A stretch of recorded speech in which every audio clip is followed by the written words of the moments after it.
The new anchor point showed up in time. I've got the kayak strapped in and we are headed to Eastern Washington to fish a Pikeminnow Derby.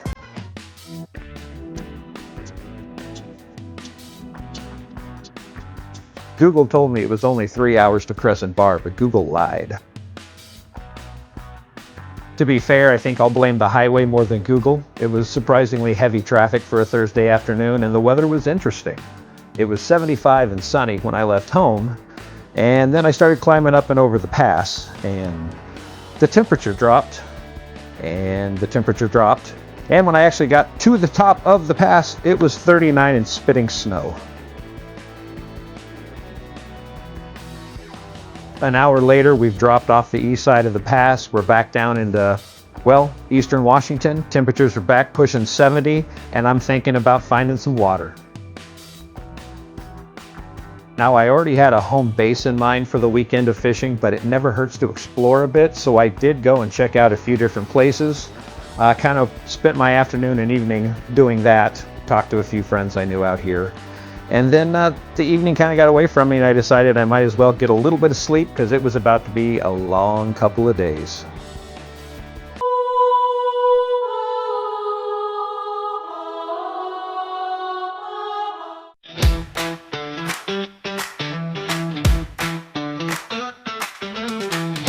Friday morning dawned absolutely beautiful and I was itching to fish so bad, but I had a lot of things to do before the tournament actually started later that evening. So I packed up the car and I headed into Quincy to get registered at the hardware store because I thought, hey, if I pre-register, I could skip the crowds. But no, if you're using a boat, you still have to go to the main check-in to get your boat registered there. So now I had several hours to kill. Thankfully, I had a couple of buddies get in, so I did have some company for a bit. And we killed some time that afternoon. We eventually made it over to the check-in to go ahead and get ourselves signed up and registered. The tournament starts at 6 o'clock on a Friday evening and it ends at noon Sunday. Not fish till noon, you must have your fish turned in by noon. So we had to head over and get a little paperwork done so we could get everything going. We wanted to be ready to fish by 6 and it was paperwork time.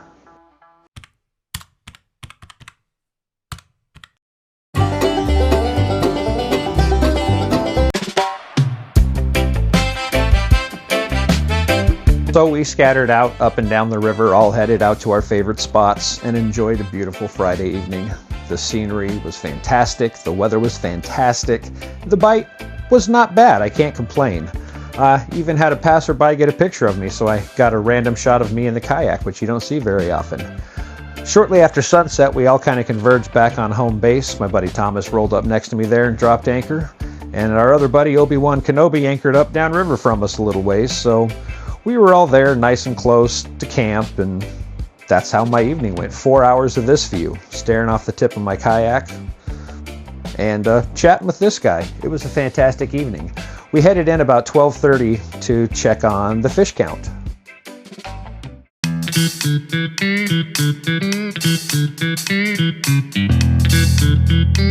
Now at this point it's about 12:30 and everybody else is headed to bed, but there was still fish to be caught. I couldn't stop now. So I made friends with this tumbleweed shrub kind of thing and it became my rod holder for the weekend. So I hung out with it until nap time.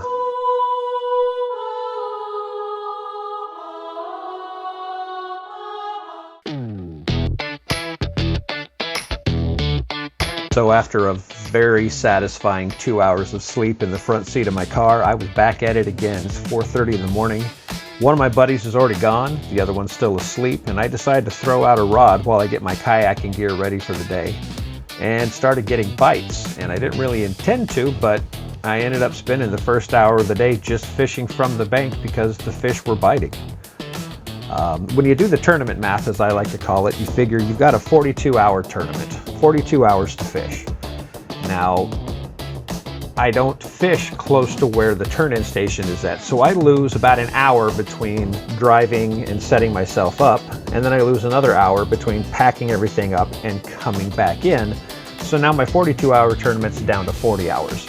And there has to be a little sleep in there, so I figure over the 2.5 days I probably slept about 5 hours. So now I've lost 5 more hours of my tournament. So realistically, I have about 35 hours of fishing time. And Saturday morning continued to get nicer and nicer, so I left a decent bite on the bank to get out on my kayak in hopes of finding some greener pastures. Which I didn't. It was kind of sporadic. You'd find a group, you'd bang, bang, bang, get a few, and then you'd lose them, and you'd have to find them again. So when I'm having to move and I'm having to hunt, I like to have one ready to go at all times while I've already got one in the water.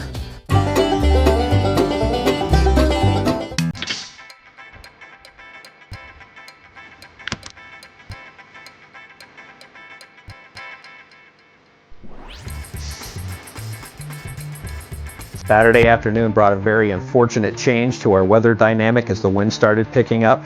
When we checked the forecast, it was now calling for 25 to 35 mile an hour winds most of the night, which had the guys in the boats nervous, so let me tell you that the guy in the kayak was very nervous. We did get out, we did put in several hours, we did catch more fish, and it wasn't a horrible afternoon, but as evening approached, the wind just kept getting up bigger and bigger and nastier and nastier. We had a squall blow through at this point, actually pushed me to fishing on the shore briefly, but I did get back out. And I did manage to find some footage that would help you understand what my Saturday night was like. Just take this, scale it down to a kayak version of this, and this was Saturday night for me. Which is why the camera never really came out, and the only footage I have from Saturday night is hanging out with my tumbleweed again.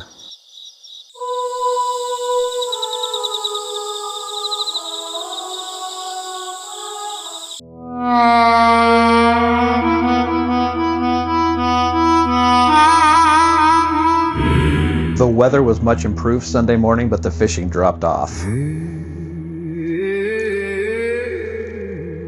Did a whole lot of up and down the river trying to find them and just really couldn't. Most of us had a pretty tough morning, so we had to pack up and go turn in.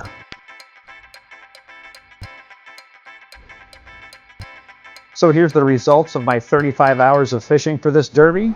53 fish to turn in.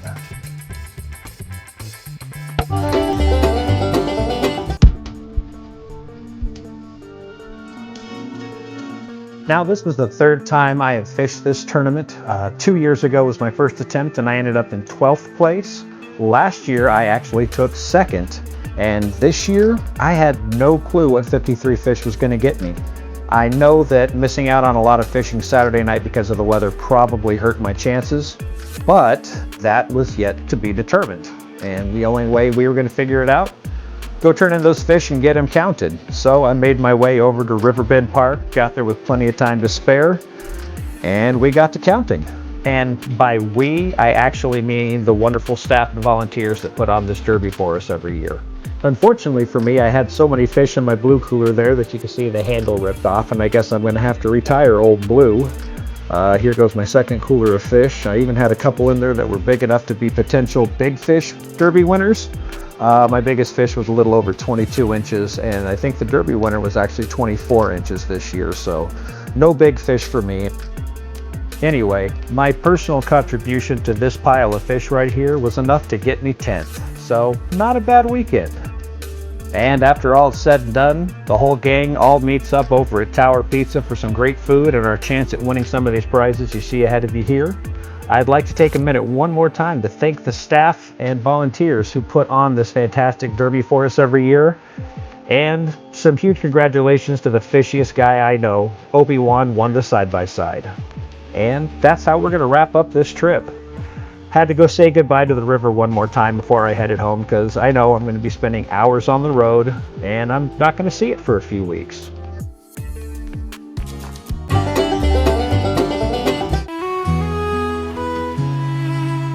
I'm always saying that living in the Pacific Northwest is like living in a postcard, and this place never fails to prove me right.